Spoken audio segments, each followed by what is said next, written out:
do mês de julho. Clarice. Roger Mello, ilustrações de Felipe Cavalcante, editora Global. Roger Mello não precisa mais provar o seu talento. A sua trajetória, obras e prêmios o comprovam. Mais recentemente, Roger resolveu navegar por temas mais densos, porém sempre criativos e envolventes. Começou com W, Global, sem se distanciar de tintas e cores, história instigante e surpreendente. Agora chegou Clarice, onde ao texto são anexadas as intervenções de Felipe Cavalcante.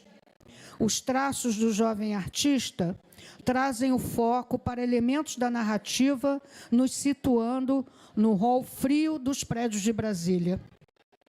O livro é o tema, a desculpa para a narrativa de um tempo cheio de questionamentos e incompreensões, aos olhos da menina Clarice.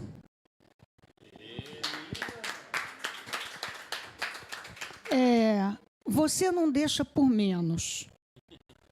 Você segue aquela escola do Bartolomeu de causar uma emoção, de falar da falta, de falar o que nos falta. Como é que nasceu a Clarice? A Clarice nasceu...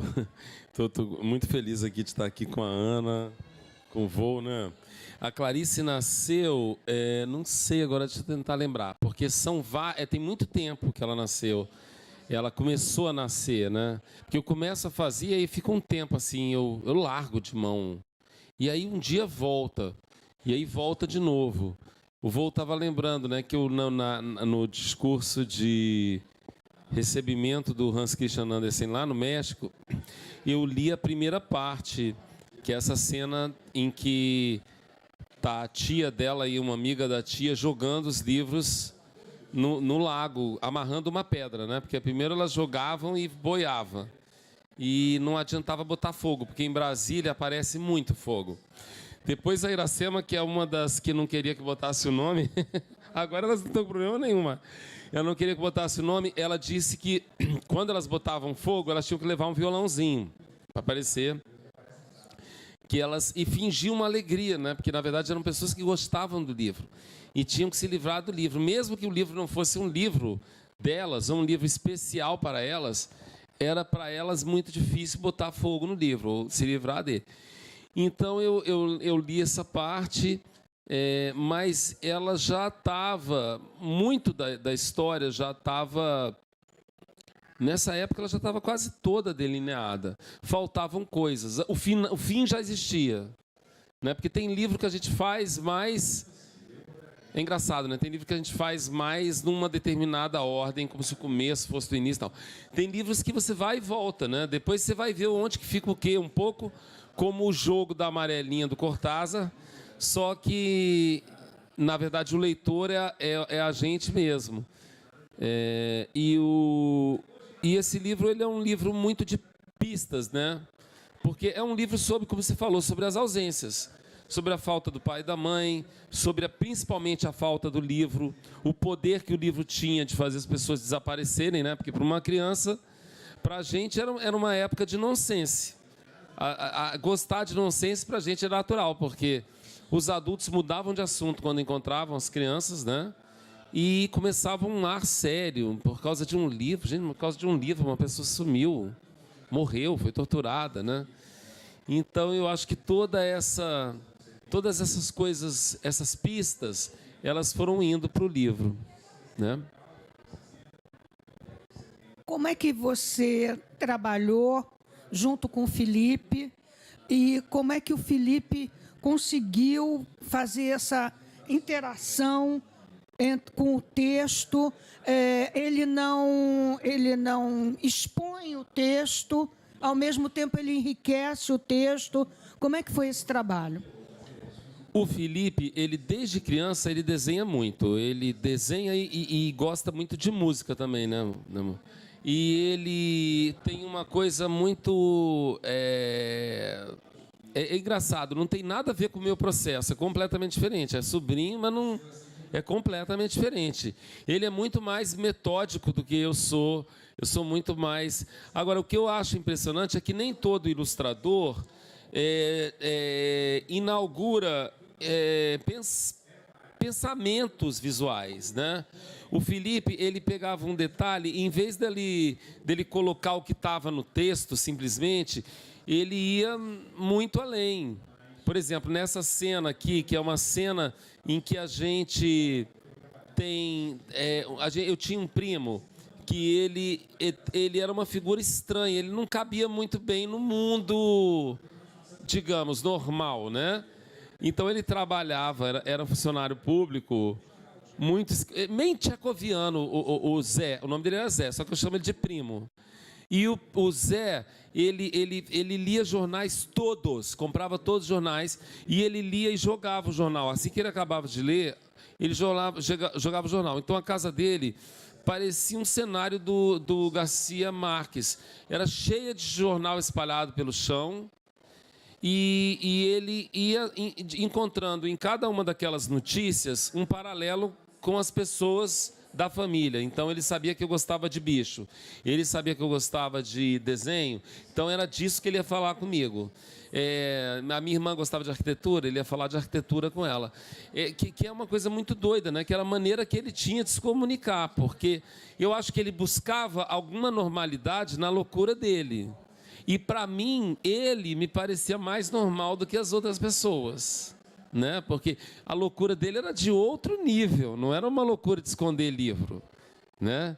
Era uma loucura de não dar conta das notícias todas do mundo e de buscar uma interlocução com cada um. Criança, né? Ele ia falar, olha, você não sei o que lá tem essa matéria e tal. E aí tem uma hora que isso não aconteceu, né? Essa é uma suposição que eles vão sendo...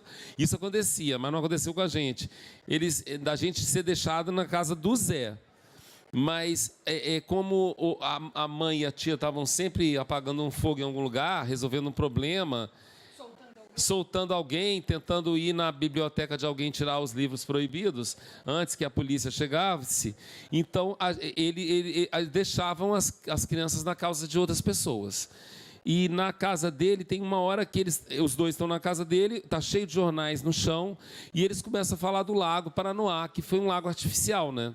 Eles fecharam a comporta e ele começou a encher, e as árvores todas foram inundadas, não deu tempo de tirar. E aí o Felipe pega a casa do Zé e ele enche com essa tinta vermelha, e aí é como se o apartamento dele inundasse. Eu acho isso incrível, porque esse é um dado muito cinematográfico, ao mesmo tempo é um dado muito literário, e até hoje a gente está descobrindo coisa que o Felipe fez que é de uma outra, quase que puxa para uma tridimensionalidade do livro, né? Então é isso. Agora, não teve interferência nenhuma, porque eu acho bacana, a gente é do teatro também, o que eu acho bacana é a surpresa. Não vou chegar com foto do cachorro, olha, faz esse cachorro, esse é meu cachorro, quero... De maneira nenhuma. O que é bacana de chamar outra pessoa é esse processo dialógico a partir do outro, né? O cobogó, né? Ele coloca cobogó, essa plantinha. Eu acho ótimo que a planta está toda meio assim, né? Porque ela recebe o sol mais ou menos, né? Então tem toda essa solidão, eu acho, também, desses cenários que ele foi colocando. Uma coisa incrível também, porque a Clarice, toda hora eles falam que quem foi que levou ela? Quem que desapareceu com eles? Eles, né? Então, na cabeça da menina, eles é uma sigla. Eles são eles, E.L.E.S. E aí o Felipe, em vez de desenhar os eles com uma roupa de militar ou com uma roupa de presidente, não. Ele cria uma estrutura que é um sólido, assim como a pedra que eles usam para amarrar o livro. Ele criou um ser, que é a própria capa do livro também. Então, ao mesmo tempo, eu achei muito interessante, porque a tentativa era de não entregar um vilão e uma vítima, né? Todo mundo tem contradições. E o Felipe entendeu que eles também, apesar de serem horríveis, né, eles são, de muitas maneiras, humanos também, né? Ou esse para-humano, não sei. Que é a própria matéria da pedra, né? Eu volto para essa ilustração, porque essa ilustração me falou muito. Quem conhece os prédios de Brasília me transmite uma solidão absurda. Absurda. Todas as vezes que eu passei por Brasília, sempre acalentada por amigos, acarinhada por pessoas queridas, quando chegava na hora de ir para casa e eu chegava nesse hall, porque é tudo igual. Todos os prédios de todas as quadras têm um prédio com um hall assim. Então, quando o Felipe colocou isso aqui, eu acho que isso aqui é solidão. É o retrato da solidão. É impessoal, frio, não tem uma pessoa te esperando, ou um porteiro, ou um zelador. Não, é tudo assim pré-determinado, mecânico. Então, eu acho que isso ficou muito legal, porque mostra que como é que aconteceu essa história dentro de um ambiente tão frio, tão gelado, tão desumanizado. Agora, você sabe por que tem isso? Sabe por que tem esse cobogó nesses prédios? Porque, na verdade, esse era um momento da arquitetura brasileira, era uma arquitetura muito racional. Você não precisava usar tanto ar-condicionado. Então, o que acontece? Os vidros da frente é vidro, né? Então, o apartamento que está para frente tem a visão para a quadra, né? Com as árvores e tal. Atrás tem o cobogó porque ele pega ele está direcionado no sol para uma posição em que o sol bate à tarde. Então, a ideia era de conter esse sol, essa incidência da tarde, mas resulta para muitas pessoas um aspecto frio, né? É engraçado. E como eu nasci lá, eu ia falar justamente isso. Eu sou um estrangeiro em Brasília. E acho que eu passei por isso, Ana, como você, que quando eu cheguei também, ao mesmo tempo, e é muito engraçado, ontem o Roger falou sobre essa questão da utopia, né? A utopia é alguém que pensa pelo outro, achando que isso é o melhor para o outro, né? E ela foi planejada de uma maneira que, quando você para e escuta quem é de lá, você diz, pô, isso aqui era muito legal, mas para mim não falaram comigo antes de pensar, porque os prédios são todos interligados, você ultrapassa, você anda por dentro dos prédios, né? Não existe cerca, né? Quer dizer, o urbano, as pessoas, as mães gritam do terceiro andar ali para os filhos, né? Para os filhos que estão brincando embaixo. Então, quer dizer, você está de olho nos filhos, você está circulando. A gente vai andar 4 quadras, a gente não vai andar na rua, a gente passa no meio pelos porteiros, pelos prédios, vai passando. Quer dizer, você vai andando pela casa do outro. Mas, ao mesmo tempo que foi pensada como se tivesse tudo interligado, ao mesmo tempo a gente se sente solitário lá. Eu passo por isso também, né? Não sei porque a gente também vem de uma outra estrutura de urbanidade, né? De cidade. Eu, por exemplo, no Rio de Janeiro eu fico perdido. Centro do Rio de Janeiro eu fico tonto. Eu canso de dar voltas e não achar o lugar. E aí eu tenho que botar GPS, sim, porque na verdade não é quadra definida. Eu venho do sul é quadra, com aquele retângulo quadrado muito definido que tem em Brasília, mas Brasília tem essa outra questão. E aí, lá no centro do Rio de Janeiro, você entra por uma rua aqui que faz assim, Eu cansei de me perder e andar no Rio de Janeiro.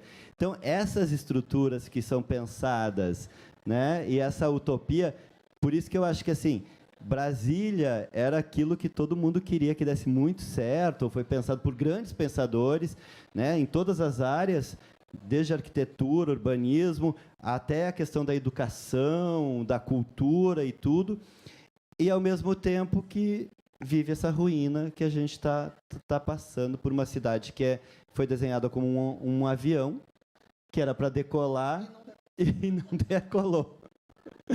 Né? E tá nos levando um pouco para o fundo junto. Mas ouvindo você falar, né, eu disse, eu até interrompi porque eu disse assim, eu tenho que falar porque eu sinto isso também, ao mesmo tempo que a gente sabe que ela foi pensada completamente ao contrário. Completamente para estar tudo interligado, para ninguém estar sozinho, para você poder andar no espaço que seria do outro, né? Então, as quadras, na verdade, você resolveria sua vida numa quadra. Ali tem supermercado, tem posto de gasolina, tem tudo assim. Tem escola, cada quadra praticamente tem escola. E, ao mesmo tempo que, na verdade, talvez tenha se tornado ilhas, né, solitárias. Essa é a sensação que eu tenho. Eu, se não tivesse a família do Roger lá em Brasília, eu não ficaria um dia a mais em Brasília. E como é criar em Brasília? Bom, é porque eu penso diferente de vocês. Eu adoro Brasília. Eu adoro. Eu adoro o Rio de Janeiro também. Eu vivi 30 anos aqui, fico meio lá, meio aqui. Eu sou nômade, né? 2/3 é fora.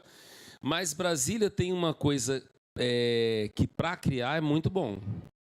Por isso que tem tanta banda, sai tanta gente da música, sai... Porque você consegue... você também... Eu acho que você não tem muita distração, assim...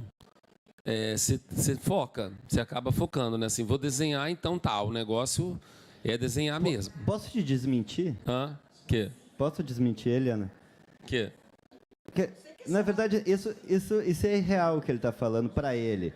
Você está perguntando como é criar em Brasília. Para ele cria no que ele chama do não espaço, principalmente no aeroporto. Não, é verdade.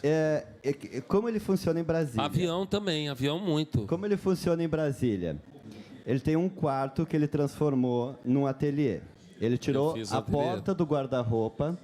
A tia dele nem sabe disso. Tirou a porta do guarda-roupa e transformou em mesa. Apartamento da minha tia. Transformou em mesa. É verdade. Ele arruma aquilo esteticamente, tudo. Ele vai, arruma tudo, as tesouras todas, ele arruma tudo. Aí, depois que ele arrumou tudo, ele pega o computador, as coisas e sai desse ateliê. Eu não consigo trabalhar num lugar feito para trabalhar. Um lugar que está muito pronto para trabalhar, não consigo. E vai para, sei lá, vai para a sala. Eu vou para uma mesa desse tamaninho, assim. Vai para lá e eu venho para essa mesa aqui, um papel gigante, essa mesa desse aqui que eu trabalho. Aí, ele vai para a sala, mas ele não aguenta meia hora e daí vai para a mesa da cozinha. Aí, de repente, ele olha e diz assim... Vamos na Didi, que é a mãe dele. Aí ele vai lá trabalhar na mãe dele. Claro. E de repente ele diz, vamos no cinema, às 15h.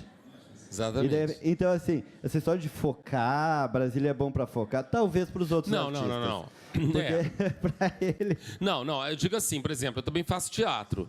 Então, o que acontece? Em Brasília, você consegue uma sala de ensaio boa... descomplicado de chegar, a galera chega na hora, e para isso é bom.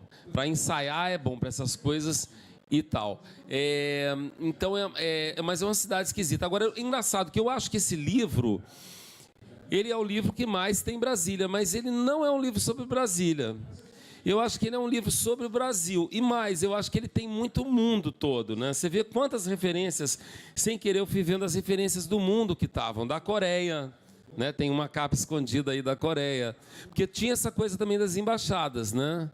E muitas vezes a gente ia ver cinema nas embaixadas, ou a gente ia pegar qualquer curiosidade, ia na embaixada, e ia ver sessão de desenho animado na embaixada, pegava prospecto dos lugares. Então tinha uma sensação de que você também... E tinha muita gente de fora. Né? Eu falo que é uma época de tanta preocupação que eles não souberam como reagir quando uma família da Namíbia sorriu para eles. A filha, então, do suíço, então, né, que tinha... aquela pessoa era baseada numa amiga minha que eles não se sentiam brasileiros, eles achavam que o pai era suíço e tal, não gostavam muito do Brasil, odiavam os Estados Unidos. Isso aconteceu de verdade. Mas aí isso na história já é invenção. Ela não soube o que fazer com um sorriso de um grupo da Namíbia andando no Itamaraty, né? Porque o que você faz com uma pessoa que sorri numa época dessa para você? Onde está a Clarice nos dias de hoje? Pois é, a Clarice, ela tem um pouco, eu acho que de cada menina, que ela é feminina, né? Ela não é necessariamente o arquétipo, porque a gente tem muito essa coisa, eu acho que quando a gente fala de feminino e masculino, a gente fala de um arquétipo de feminino, um arquétipo de masculino, que na verdade na vida não existe, né? Existem pessoas, claro, existe biologicamente homem e mulher, mas eu acho que a Clarice, ela é um pouco todas as mulheres que sempre foram muito importantes, eu acho, que na minha vida, desde criança, né? Eu sempre gostei muito do feminino, eu sempre achei mais corajoso, não sei, mais... Eu acho que, assim, para enfrentar o monstro mais desesperador, tinha que ter uma energia feminina. Por isso que a Clarice, não sei, ela é muito a minha irmã, né? Mas ela também não é só a minha irmã, ela não tem atitudes dela. Ela parece com a minha sobrinha também, irmã do Felipe. Ela parece com a Lina, que está dedicada para ela, só que a Lina só tem 3 aninhos. Mas eu acho que é assim, a Clarice é a Clarice Lispector também, né? Aí pergunta assim, mas é baseado... Eu achei, foi tão engraçado, né? Porque o livro lá na Livraria da Travessa está junto com os livros sobre Clarice. Gente, eu adorei isso, porque a Clarice Lispector fez essa carta para Brasília, que é, digamos assim, a carta de Pero Vaz de Caminha para Brasília. Foi feita, porque a carta de Pero Vaz de Caminha é maravilhosa, né? É de bons olhos e bons na área. As coisas mais bonitas que já foram escritas sobre o Brasil, né? Eu ilustrei, é verdade. Eu adorei ilustrar, adorei fazer. E o que ele não queria fazer, foi até uma matéria legal, porque eu não queria fazer mais uma vez, botar um mapa do cantinho ali, com aquelas araras. Queria fazer uma coisa. E a ilustração da carta de Pero Vaz de Caminha, eu boto sempre uns limitantes para mim. O fator limitante é sempre o fator criativo, eu acho, né? Então, o que ia me limitar? Eu falo para a criança que artista continua brincando. Aí a pessoa acha que brincadeira é uma coisa que não é séria. É muito sério para uma criança brincar. E quando ela brinca, ela sempre bota logo os limitantes, né? Olha, isso, não vale isso, não vale, que fica claro. E daí para frente. Então, por exemplo, nesse livro, eu falei, não posso desenhar nenhuma árvore. Na história de Pero Vaz de Caminha, na carta de Pero Vaz de Caminha. Porque era muito óbvio a árvore. E olha, eu sou fissurado por árvore. Mas eu botei esse limitante, você não pode. De cara eu fiz... E aí, todas as árvores eram indígenas, né? E toda a relação era a partir do humano. Porque eu acho que a carta de Pero Vaz de Caminha, apesar de falar da natureza, ela é uma carta de amor por essa nova possibilidade do humano, que de muitas maneiras tem a ver com a Clarice Lispector, falando de Brasília e do estranhamento que ela tem disso que vocês estão falando, mas visivelmente de uma pessoa que ficou... Ela fala, Brasília foi feita para o homem do futuro, e agora que ela está pronta, é preciso refazer o humano para ela, né? Porque não cabe. E ela fala também, é bem bonito, se eu digo que Brasília parece com a minha insônia, as pessoas não entendem nisso um elogio. Mas se eu falo que a insônia é onde eu sou mais eu, e isso é verdade, né?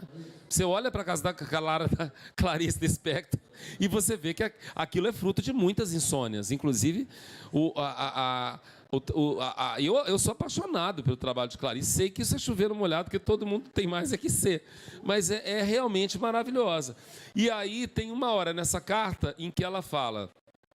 Certas crispações minhas, eu fui daí para frente, certos silêncios... fazem meu filho dizer, puxa vida, os adultos são de morte. Então, só nesse momento em que ela está escrevendo, você nota que tem uma outra pessoa nesse mesmo lugar em que ela está escrevendo. Pode estar, pode não estar, né? Essa presença pode não ser uma presença física. Mas um menino dizendo que, puxa vida, os adultos são de morte, Eu falei, bom, aí agora acabou o protagonismo do adulto. A partir de agora é uma menina, uma pré-adolescente, não sei, né? Que vai sozinha, sem nenhum adulto, porque os adultos são de morte. Então a epígrafe, ela é muito interessante. Eu sempre procuro ter uma epígrafe. Eu escrevi uma agora. Eu gosto de epígrafe vindo dos lugares menos. Eu acabei de botar uma do Paulinho da Viola. Tanta coisa que eu tinha a dizer, mas eu sumi nas poeiras na poeira das ruas. Olha que coisa mais impressionante isso. É uma música, né? Tanta coisa que eu tinha a dizer, mas eu sumi na poeira das ruas. Mas quando você entende isso, ou a Dolores falando, se não é amor, por que é que eu tinha que escrever essa canção? Gente, né? Às vezes, uma coisa que a pessoa diz num contexto, e não tem nada de difícil, nenhum termo complexo, mas né? Tanta coisa eu tinha a dizer, mas eu sumi na poeira das ruas. O que foi? Você entrou? Mas é só um aviso assim, da segurança que tem uma Fiat Doblô cinza que está vazando um gás, se é de alguém daqui. Chamaram o bombeiro e tal.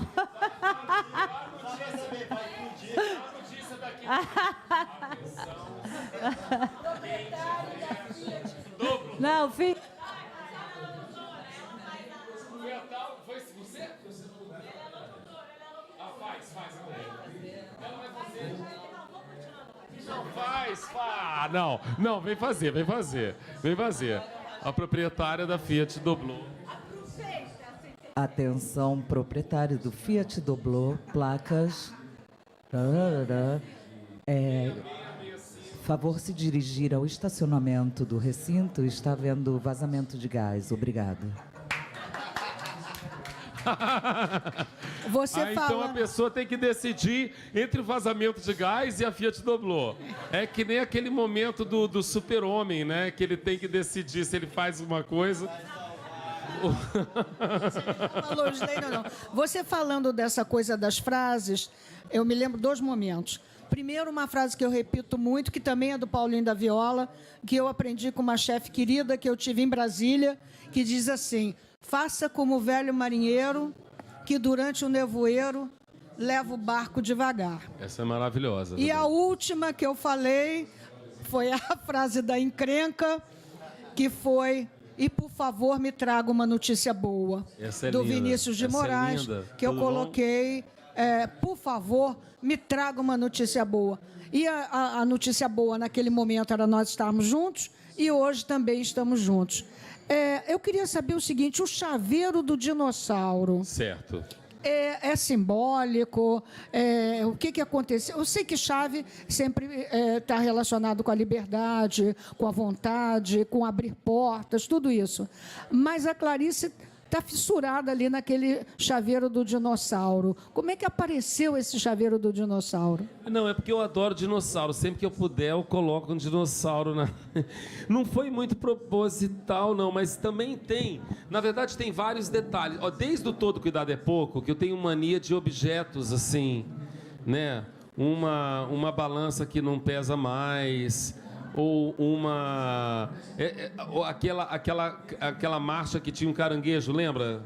Que tinha uma marcha assim, uma caixa de marcha, tinha um caranguejo com resina. Vocês lembram disso? Eu fui tentando lembrar de coisas que me levavam para aquela época. O chaveiro de dinossauro, eu acho que eu queria muito ter tido e até agora não tive um chaveiro de dinossauro. Então eu fui colocando. Mas eu acho que era mais o Tarso que gostava, né, do chaveiro de dinossauro. E é engraçado, o Felipe colocou um chaveiro de dinossauro com um braquiosauro aqui, né, um pescoçudo, olha lá. Mas eu imaginava um tiranossauro rex, eu imaginava ele colocou um saurópode, né, eu imaginava um ceratopsídeo. Eu imaginava outro tipo de dinossauro. Mas também tinha uma coisa de ter a troca, né? Tem uma coisa que ela percebe que o carro não é o carro da mãe. Porque assim como tinha... nesse contexto, elas trocavam de carro. Elas trocavam de carro porque elas, apesar de não serem do aparelho, né? Elas estavam agindo mal ou bem, como pessoa, elas já estavam quase como um aparelho. Elas estavam quase como agentes. Mas o que eu achava interessante é porque nem a tia, nem a mãe, elas tinham nada de comunistas, né?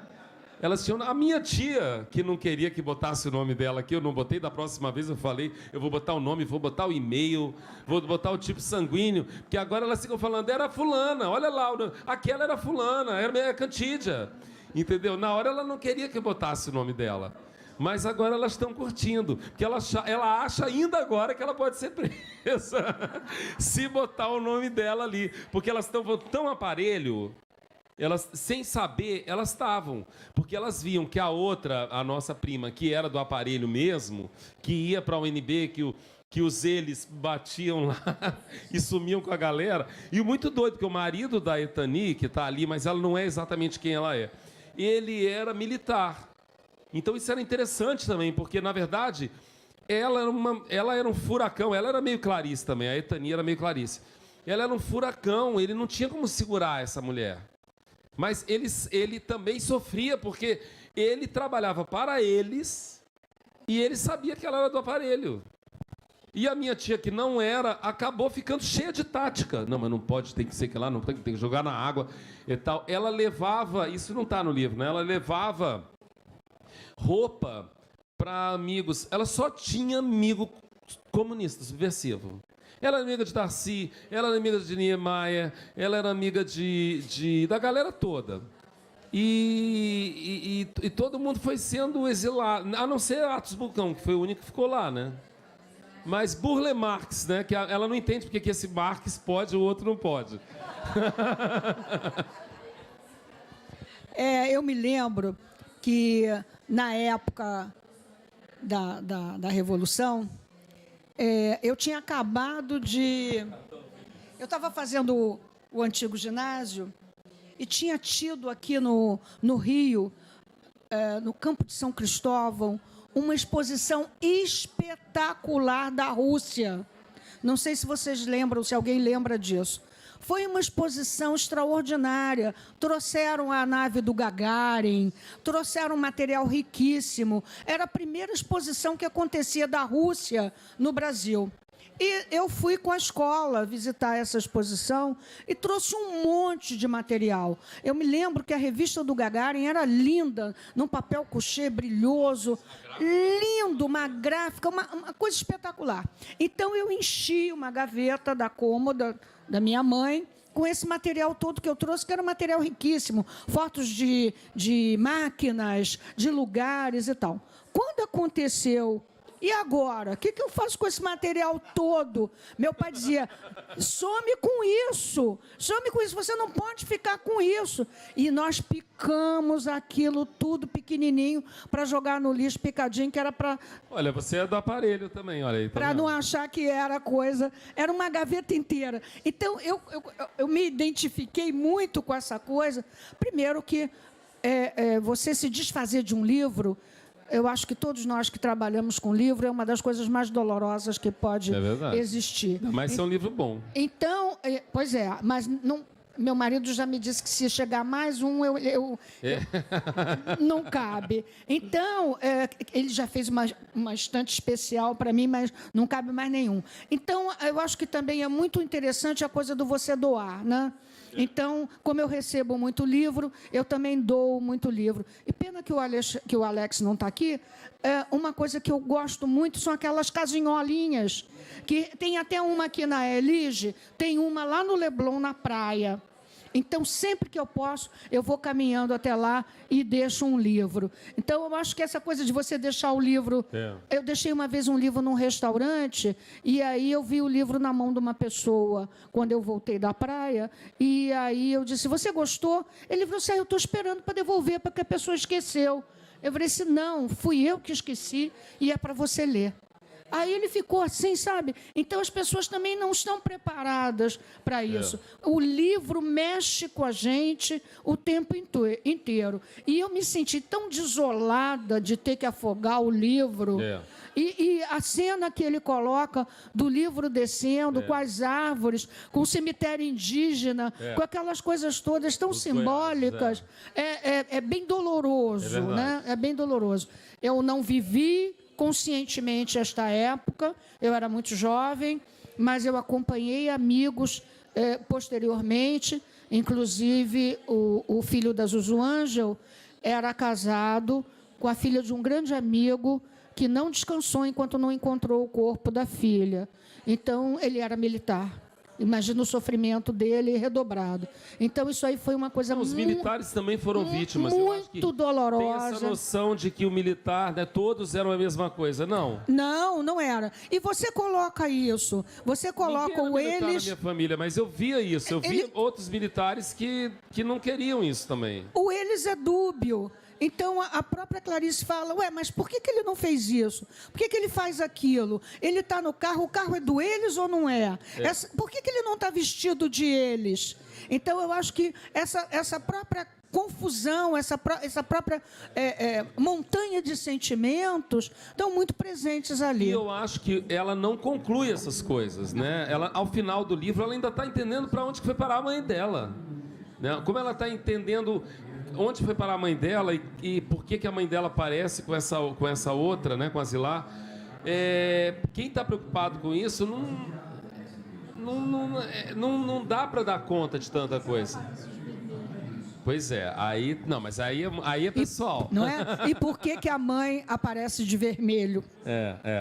Não, e por que a página fica vermelha, né? Porque o Felipe, ele trabalhou com essas duas cores e ele faz essa coisa também que eu gosto muito de fazer, de trabalhar a cor como um personagem, né? Quer dizer, o elemento gráfico do livro é um elemento tão importante. Às vezes eu vejo alguns colegas falarem assim, ilustração não é adorno. Peraí, mas adorno é uma categoria muito importante da ilustração. Quando a gente fala dos componentes do texto verbal, a gente tem um apreço por eles. O adorno, o friso, todos esses elementos que compuseram sempre a imagem, desde o início da imagem, eles são elementos com maior ou menor dramaticidade. Às vezes um friso, ele tem, digamos assim, a força de um poema de Mário Quintana, né? Uma página dupla é uma batalha, é a cena do Ricardo III, e ele procurando, né? O meu reino por um cavalo. Mas as duas, Mário Quintana e Shakespeare, são absolutamente fundamentais. Então, eu acho muito interessante que ele entenda esse componente gráfico. Ele criou limitante para ele. Não foi a editora que falou, você só pode usar duas cores. Ele falou, eu só quero trabalhar com duas cores. E a partir daí, todo esse fator limitante se transforma em elemento criativo. Né? Ele não precisa... Se ele enchesse isso de cor, esse livro não seria tão legal. Em determinado momento do livro que tem uma questão mais densa, assim, mais complicada, que você diz assim, sem conversar, né, que ele anoitece o livro, né, que é aquela parte toda em azul, que vem todo um capítulo inteiro em azul. Quer dizer, isso, às vezes, para o olho do leitor, pode passar, não vai passar despercebido. Né? Você pode não fazer esta leitura, mas despercebido não vai passar.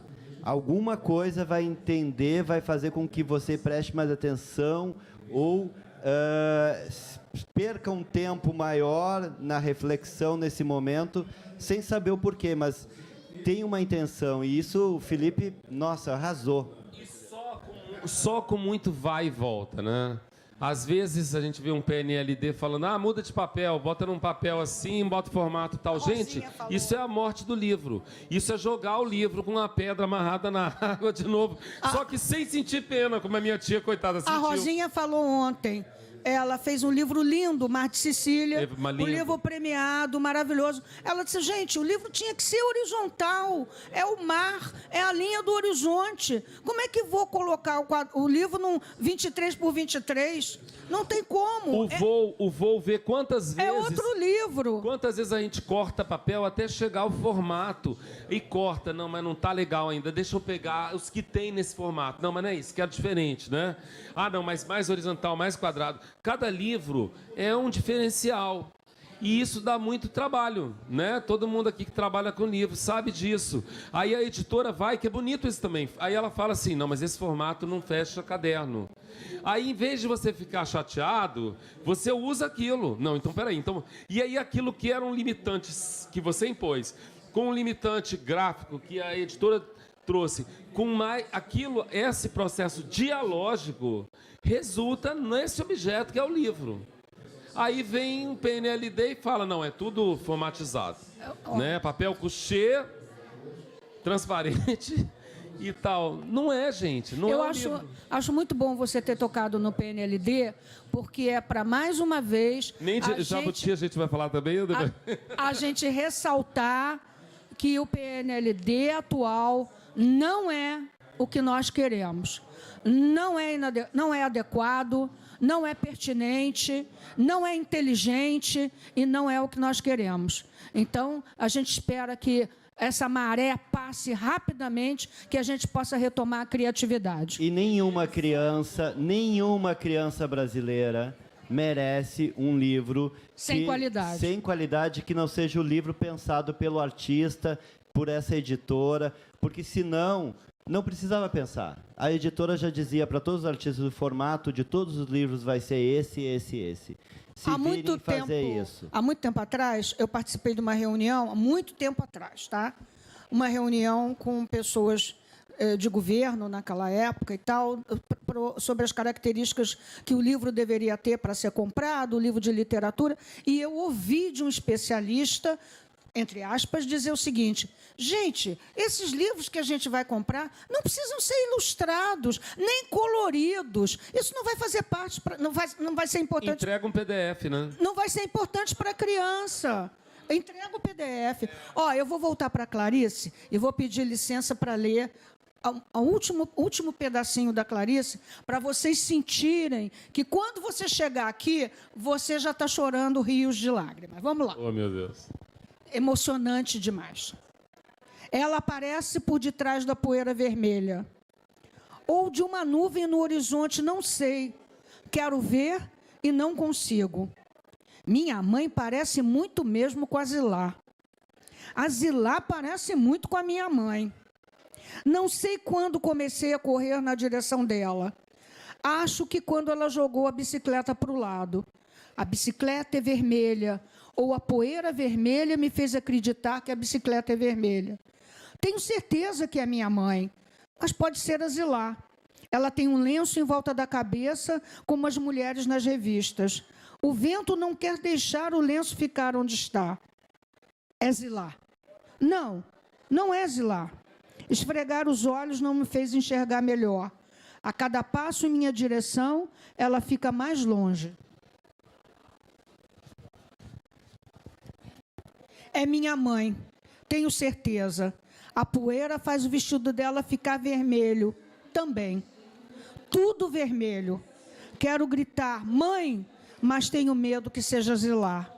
Agora, bem perto, quase um abraço.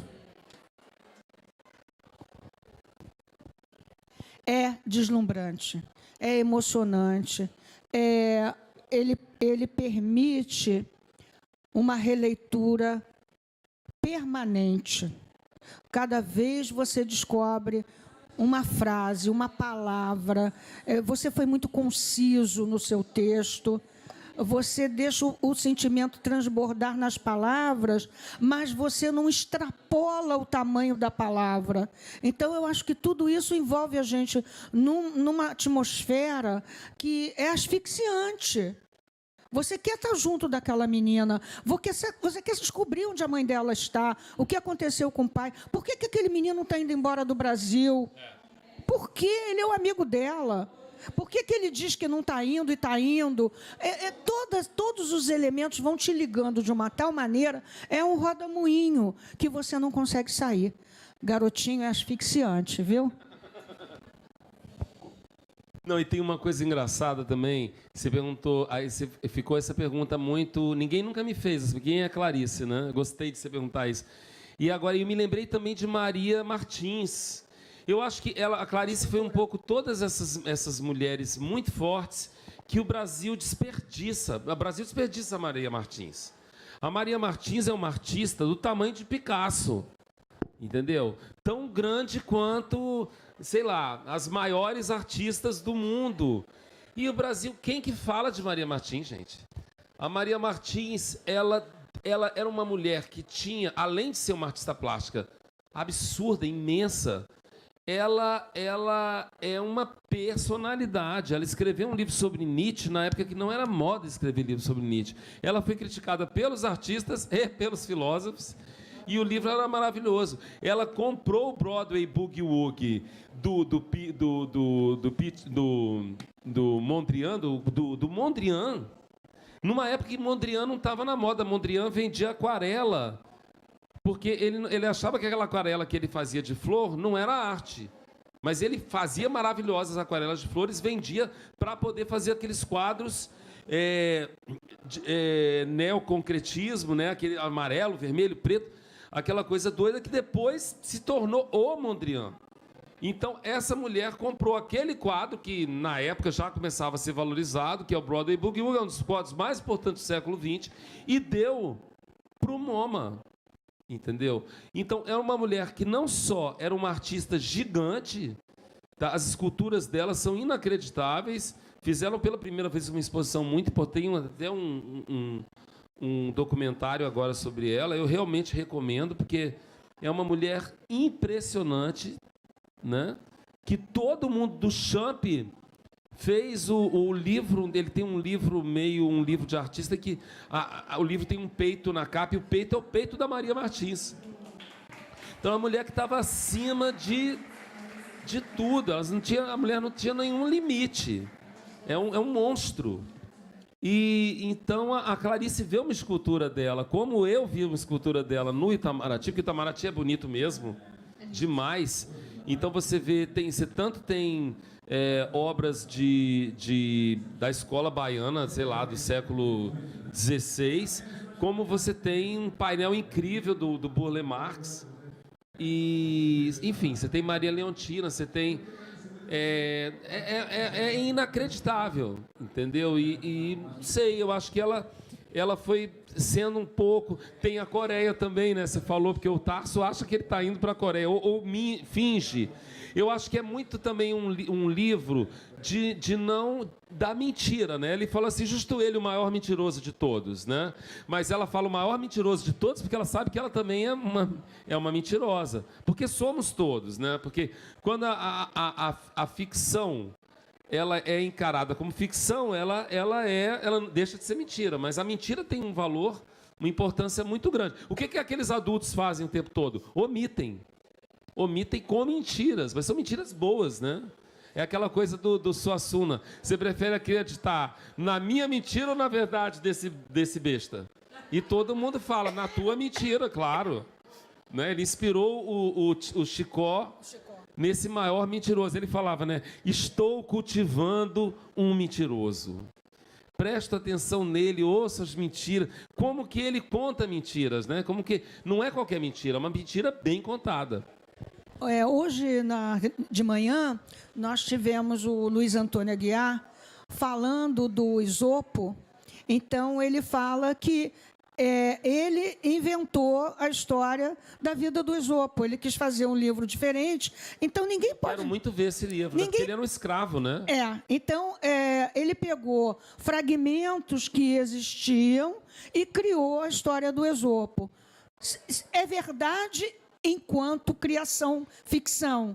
E não é uma mentira, porque quando parte para ser a ficção, deixou de ser a mentira. Então, ele na época, eu pedi a ele um livro sobre o Esopo, de fábulas do Esopo, e ele não só apresentou 20 fábulas, como ele intercalou com a história do Esopo. Ficou sensacional, foi eleito o livro do ano pela Elige. E a Marisa Borba colocou hoje de manhã uma outra questão que eu achei interessantíssimo, de uma pessoa dizer que livro premiado não vende. E aí a Marisa ressaltou o seguinte: o que é um livro premiado? É um livro que tem muita qualidade, que tem muita coisa para dizer. É um livro que está... Você foi referência aqui, você não estava aqui. Então,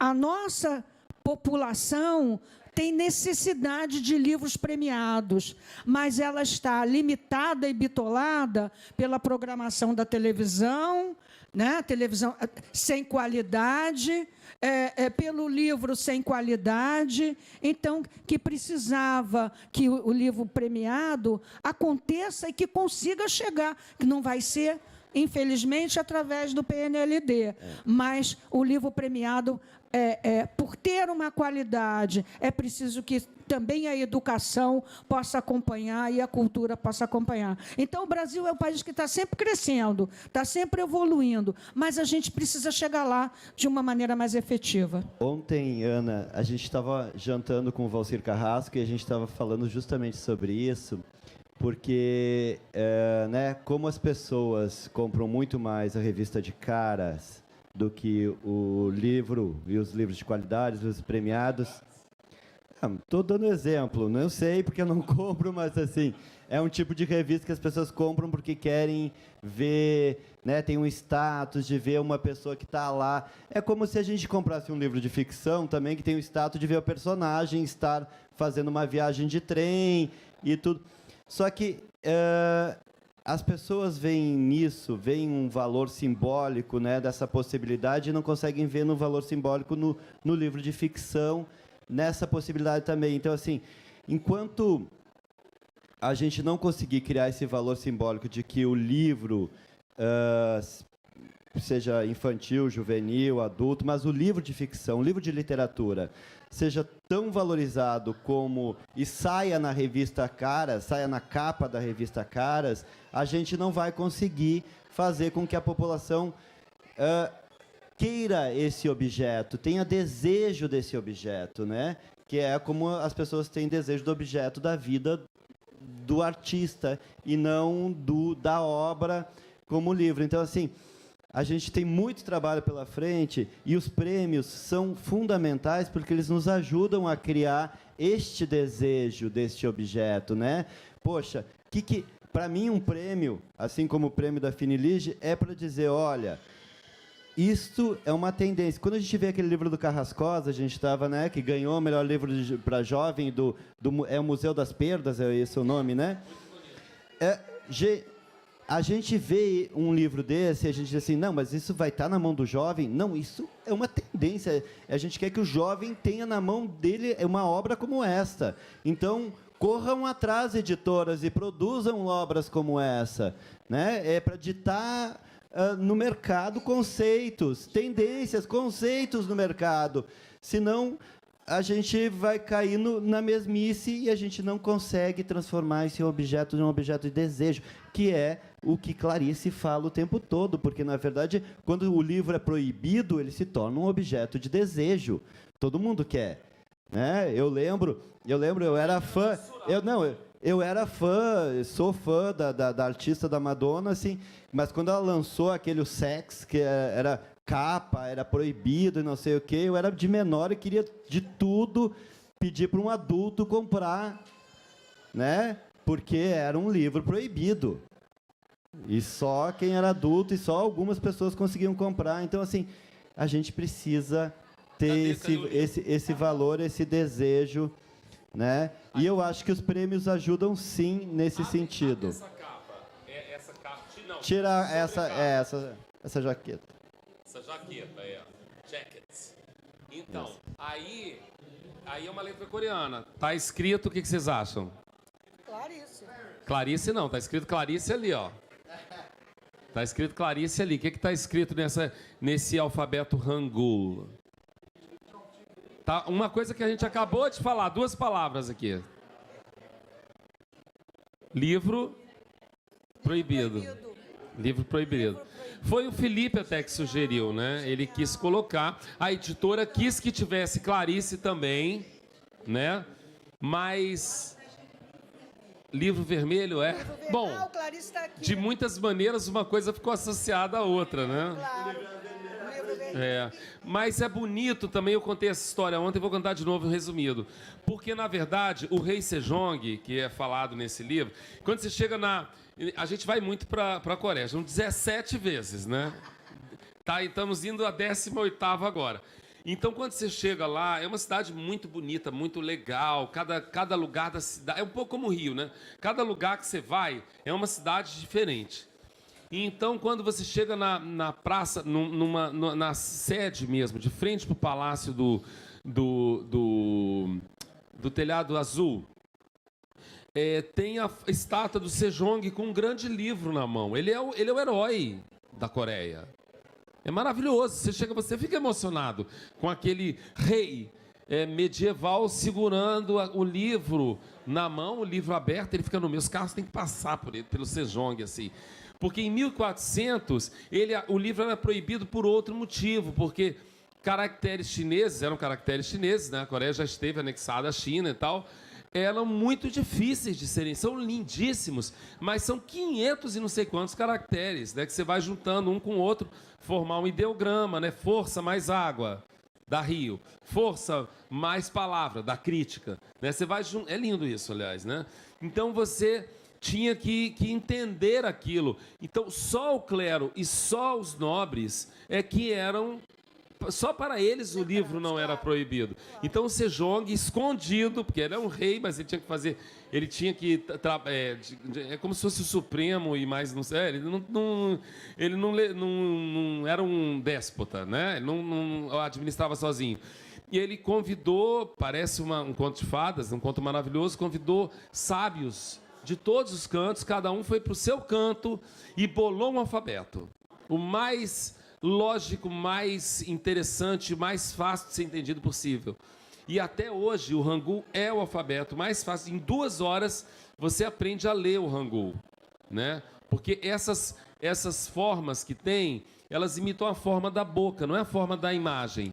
Então, se você ficar vendo tem uma forminha que se parece 2 dentes, assim, parece um s, né? O outro parece um mo.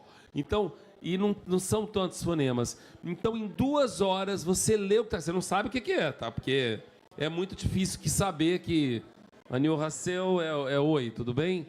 Né? Que Gamza Hamnida é... Obrigado. Hamnida é eu. Imnida, né?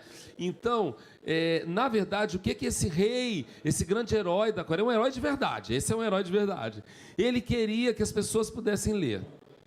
Porque se as pessoas pudessem ler, isso modificaria tudo daí para diante. Não é à toa que a Coreia, há 50 anos atrás, ela estava devastada por uma guerra, devastada, e eles fizeram um pacto, como o Japão, e investiram mais do que 50% do PIB em educação e em cultura. Por quê? Porque você tem um rei Sejong lá atrás que falou, se houver um livro proibido... E esse é proibido porque é inacessível, né? Não é proibido porque a pessoa é punida.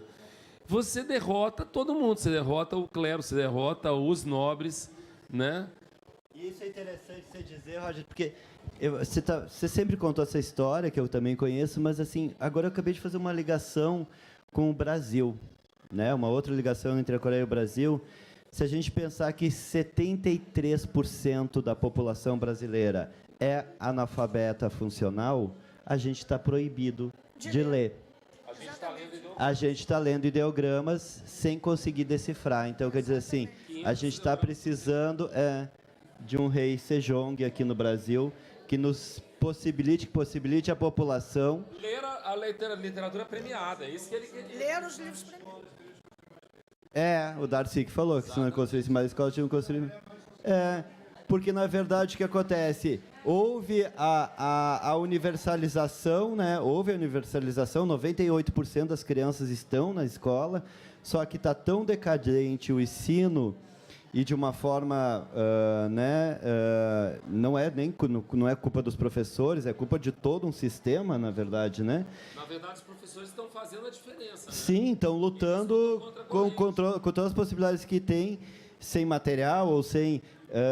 nem falamos em salário, mas até o problema de formação, de reciclagem, dessas coisas que quem está nessa área precisa estar sempre se formando. Quem está formando ainda é o professor, né? Sim, é o professor. e aí a gente tem uma população que, na verdade, tá proibida de ter acesso ao livro, porque ela pode até pegar o livro na mão, mas conseguir ler, na verdade, não acontece. Bom, olha só, antes de abrir aqui para as pessoas, eu queria dizer que eu saí desse livro e fui ver Fahrenheit.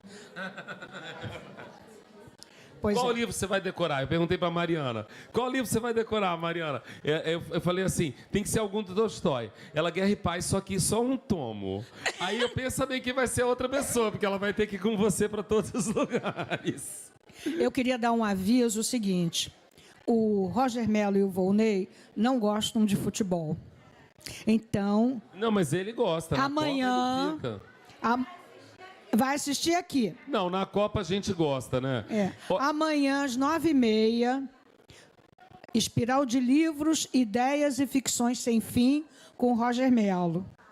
E, às 13 horas, Marina Colassante, 13º Prêmio Ibero-Americano, candidata da Finilinge ao Prêmio Hans Christian Andersen, conversa com Volney Canônica. Então, amanhã nós temos atividades ricas, maravilhosas e deliciosas.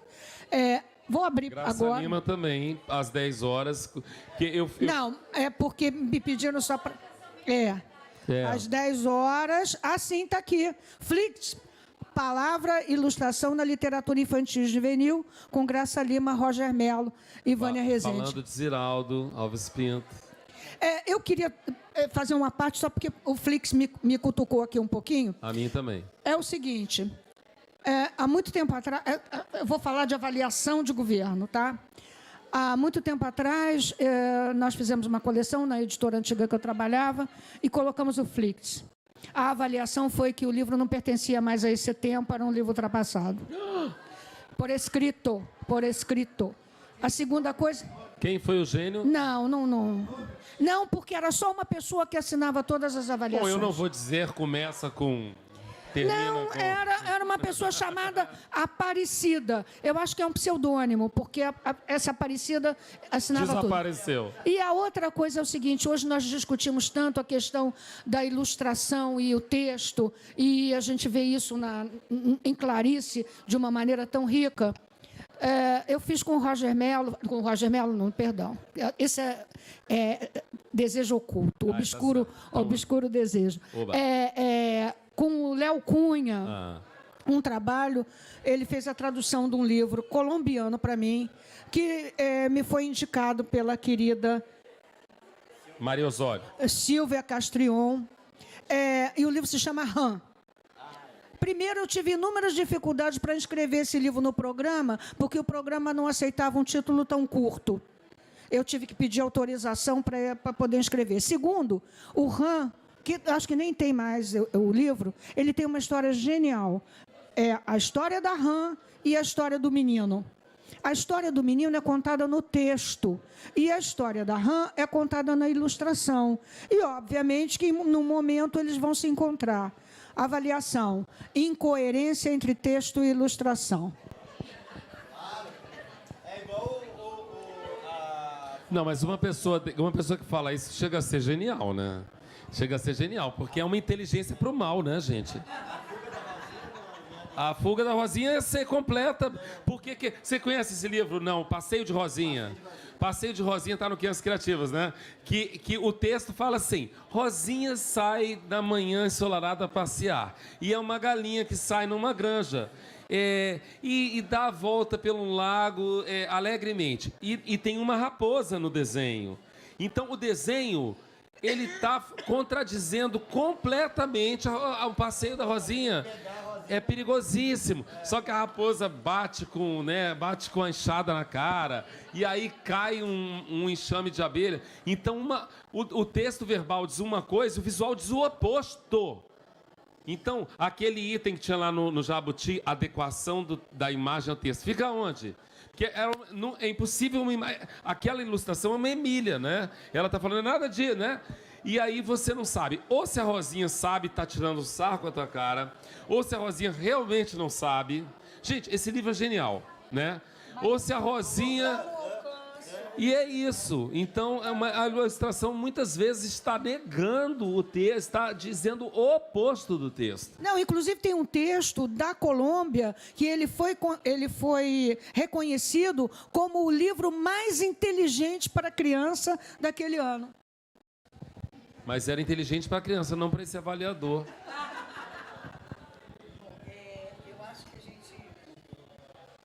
Eu queria só parabenizar, porque eu acho que o livro é maravilhoso, estou louca para ler. Mas, assim, já que a gente falou tanto, e eu já falei aqui também, mediando outras mesas, sobre PNLD, eu acho que a gente deveria, e aqui nós temos vários artistas, né? Eu acho que a gente tem que fazer um manifesto, né? Eu acho que a gente não pode deixar de manifestar a indignação, né? Nós já escrevemos também alguma coisa sobre isso, porque eu sou professora, trabalho com literatura infantil, e é escandaloso, e vai ser pior, porque essas avaliações ainda foram avaliações feitas por um determinado grupo. Atualmente, o demagogismo diz que são professores, com todo respeito, eu trabalho com professor, faço formação de professores, mas são questões que quem está mais antenado com algumas discussões é que vai ter condições de fazer as avaliações, né? Então, hoje, a gente sabe que é um desastre esse PNLD, né? Um desastre que a gente não sabe aonde ele vai parar. Esse é um desmonte de conquistas. O PNBE foi uma conquista de ser um livro do mercado. Isso foi dito com todas as letras, né? Aqui nós tivemos a discussão com o editor do Rosa, né? Que ele falou que vai adaptar o Rosa com papel. Vai ter outro tamanho, outro papel, porque é canoa, não é mais aquele durinho, não pode ser... Então, vai ser outro livro, né? Mas a gente sabe que a gente acaba se rendendo, o mercado acaba se rendendo, porque realmente está muito difícil, né? E as compras governamentais são enormes. Mas há uma total inadequação e falta de compreensão do que é o trabalho com a literatura. Então, a gente precisa, assim, já que foi falado, eu estou aqui levantando essa bandeira, a gente precisa fazer uma discussão muito séria entre quem trabalha com o livro, artistas, editores e professores, enfim, né? E professores que estão trabalhando com as crianças, porque não é possível agora um papel que é igual uma revista. Não, e claro, como você está falando, demora muito tempo para a pessoa se especializar nesse entendimento disso tudo aqui que a gente está falando. A gente mesmo... Gente, o que eu gostava de fazer era desenhar meus livros, ler e tal. A gente acaba... São não sei quantos anos indo, assistindo palestra. Agora é que eu estou entendendo isso. Então não pode ser uma coisa assim. Tem que ser gente que está envolvido com isso. Até a raiz dos cabelos. Porque tem muita gente boa no Brasil, né? Claro, tem muitos professores que fazem mesmo a diferença, mesmo nadando contra a maré, são os sejongues do Brasil, né? Que criam as maneiras de dentro desse cenário completamente adverso, fazer, mas tem que ser alguém que entenda, não pode ser um burocrata, uma pessoa que entende de marketing. Marketing é interessante, me desculpa, mas esse é um objeto anti-marketing. É que nem a Câmara Brasileira. Não é a Câmara Brasileira do mercado do livro. É Câmara Brasileira do livro. Não é Câmara Brasileira de quem não está nem aí para o livro. Seria CBNA, não sei. É Câmara Brasileira do livro, gente. Porque aí é uma loucura, porque aí não é nem no público, é no privado. E agora eu aprendi muito com ele nesse sentido. E o que é preciso daqui para diante é que a gente esteja presente nessas coisas, todo mundo. O autor do livro tem que se deslocar e ir para lá, ilustrador, autor, especialista, tem que ir para lá, porque essas pessoas fazem, tudo bem que não adianta para nada, mas se chegar lá e tiver gente falando, isso é um absurdo. Mas eu acho que tem uma pequena ressalva. Quem está lá sabe o que está fazendo. Quem está lá é do livro. Não é do livro que a gente gostaria. Mas não... Não é da literatura. Mas autor não é da literatura. Ninguém. Tinha alguém de autor, por exemplo, nesse PNLD? Não, Zero. claro que não. Claro que tá não. Lá, porque claro o que que acontece? Acaba que às vezes eu vou com voo no Congresso, porque ele vai nessas coisas todas, no Congresso, na Flip Off, lá. Aí tá lá, a Ana tá algumas pessoas, mas aí não tá ninguém de autor. Aí eles falam, eles pegam, avisa, né? Tá lá o Roger. Então queríamos citar, porque não tem ninguém. Mas é porque a gente também não fica sabendo, mas é porque também a gente não vai atrás de saber. Então a gente tem que ir em massa. Eu sei, pode não adiantar para nada. Mas não adianta, claro que adianta. É pressão. É que, pressão. na verdade, a gente tem uma estrutura e a gente precisa compreender um pouco mais além do todo, né? Porque se a gente brigar pelo PNLD, a gente tem que entender toda a estrutura que envolve não só o MEC, o MINC, o Senado, a Câmara dos Deputados, as legislações que existem, como isso bate no mercado, como isso bate no município, no estado. Então, assim, é um terreno muito arenoso, é um terreno muito difícil, que às vezes o que a gente queria só é desenhar, é fazer nossa área.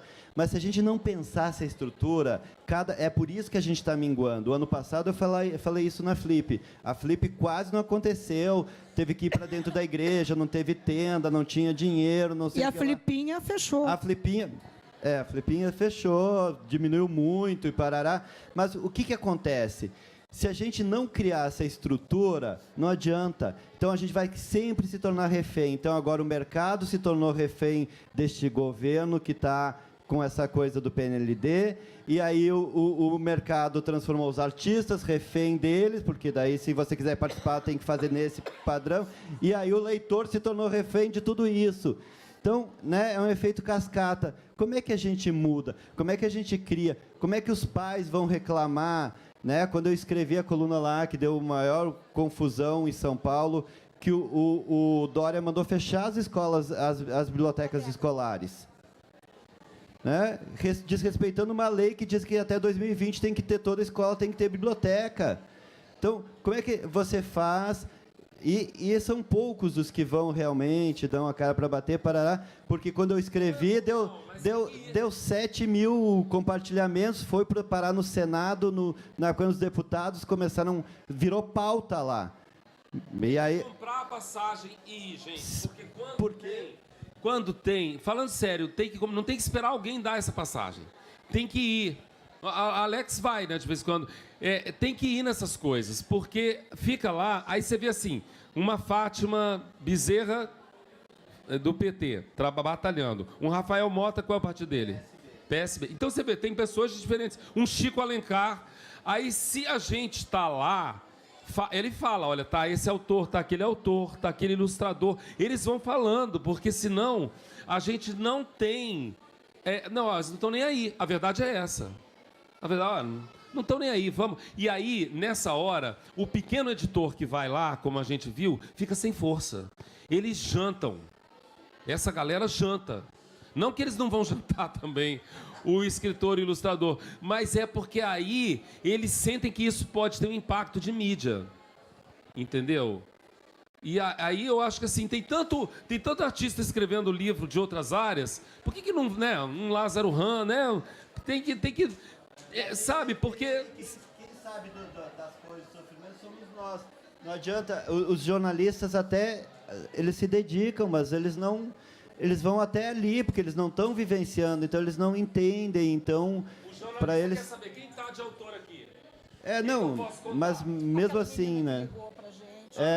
Então, eles sabem um pouquinho, acompanham, mesmo que seja jornalista da área, ou que escrevam críticas literárias, mas essa estrutura, que é uma estrutura difícil, como toda a área, né? A gente está falando aqui, eu participei da construção do Plano Nacional de Educação, então, que a gente às vezes se envolve... O Bartolomeu Campos de Queiroz dizia, pensar a leitura é pensar politicamente, é um ato político. Então, Não é um ato político partidário, é um ato político. Se a gente quer realmente mudar a sociedade, eu sempre digo, né, para todo mundo assim, porque está difícil o Rio de Janeiro, está perigoso, sei que lá. Eu sou coautor a isso tudo. Eu sou coautor ao perigo no Rio de Janeiro. Eu sou coautor a essa intervenção militar no Rio de Janeiro. Porque o que eu fiz? Se eu não fiz nada, eu sou coautor. Se eu fiz alguma coisa para mudar, eu vou ser coautor dessa mudança também. Então, não adianta a gente ficar só reclamando. A gente é coautor o tempo inteiro de tudo que está acontecendo. Não, e uma coisa importante, que é assim, que eu acho que às vezes tem uma confusão com essa história também. A gente não está querendo vender o nosso livro, não é isso não. Não precisa, se quiser, eu posso até te falar assim, olha, não quero que o meu livro entre nesse negócio. Não é isso. É uma coisa de querer que as crianças do Brasil, os jovens, sejam incluídos, tenham acesso a uma diagramação cuidadosa, entendeu? Se a gente tiver que ir para lá e falar, olha, não quero, no livro meu não pode entrar, ou eu não quero ganhar prêmio, entendeu? Porque não é por isso. Porque às vezes tem uma coisa que a gente não... Às vezes as pessoas não entendem, eu acho que algumas pessoas dessas áreas não entendem que você faça uma coisa dessa porque você quer realmente que as pessoas tenham acesso à leitura. Entendeu? Não é por causa do meu livro, não é por causa, não precisa botar, pode tirar meu livro desse negócio, entendeu? A gente gosta de livro, a gente gosta de ler livro de outros autores. Nós não somos cabotinos. Não somos cabotinos. Caboto é um personagem tão interessante, né? Gente, a gente tem um caboto ilustrado pelo Lourenço Mattotti, mandar para o Bagolin. Olha só, em primeiro lugar, eu queria agradecer muito a Bia por ter me dado essa oportunidade de estar Marisa aqui. Ficou em silêncio, porque será? Marisa ficou quietinha. Eu quero agradecer Eu adorei. muito. Primeiro, porque eles sabem que eles são os amores da minha vida. A gente que agradece. É um privilégio estar aqui. Eu adorei o texto que você leu, nossa. Ao lado dessas pessoas que fazem Jornal parte de da nossa trajetória, né? Então, começou hoje com o meu amigo Alex, mais um arauto da literatura infantil, juvenil e da ilustração de qualidade. Todo mundo adora Alex. O Alex tem unanimidade.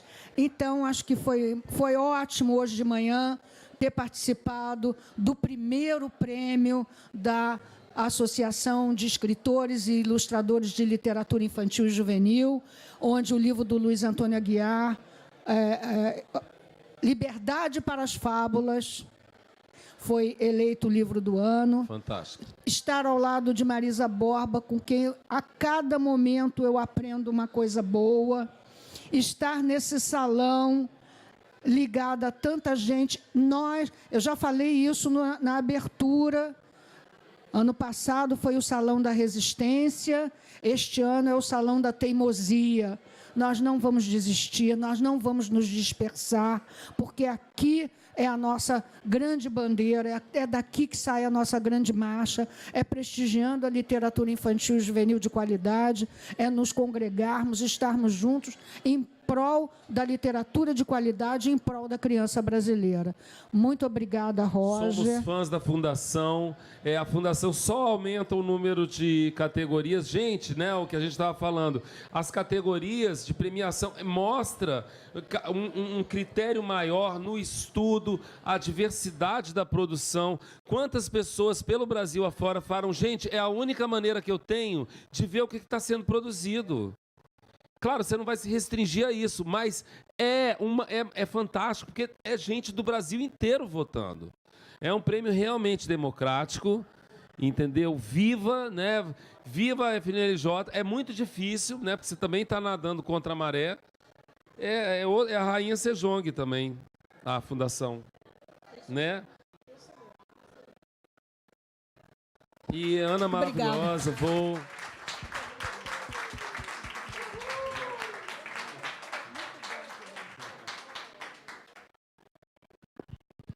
A Ana é assim, olha, o que a gente aprende com a Ana, eu tive o prazer de ser colega dela numa especialização, e cada